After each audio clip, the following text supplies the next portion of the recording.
રાજકોટના જેતપુરમાં ચાઇનીઝ દોરી વાગવાના એક પછી એક બનાવો સામે આવે છે, જેમાં જેતપુરમાં નવાગઢ વિસ્તારમાં ચાઇનીઝ દોરીથી યુવકનું ગળું કપાયું હતું.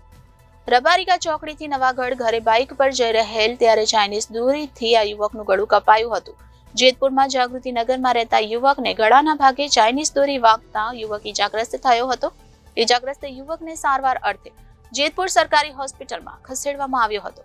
પ્રતિબંધિત ચાઇનીઝ દોરીનું જેતપુરમાં ધૂમ વેચાણ થઈ રહ્યું હતું.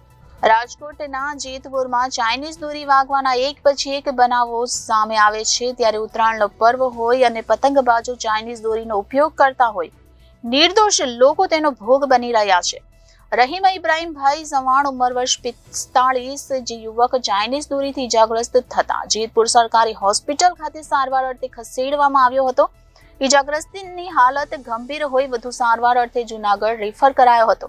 રાજકોટના જેતપુરમાં ચાઇનીઝ દોરી વાગવાના એક પછી એક બનાવો સામે આવતા હોય છે, ત્યારે જેતપુરમાં જાગૃતિનગરમાં રહેતા યુવકને પણ ગળાના ભાગે ચાઇનીઝ દોરી વાગતા તે ઇજાગ્રસ્ત થયો હતો.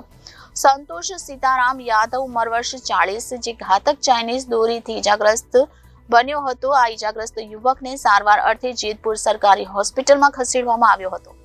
પ્રતિબંધિત ચાઇનીઝ દોરીનું જેતપુરમાં ધૂમ વેચાણ થઈ રહ્યું છે. ઘાતક ચાઇનીઝ દોરીથી જેતપુરમાં અનેક લોકો ઇજાગ્રસ્ત બન્યા, તેમ છતાં તંત્રની ચૂપકીદી જોવા મળી રહી છે. Bureau report Janadesh news, Rajkot.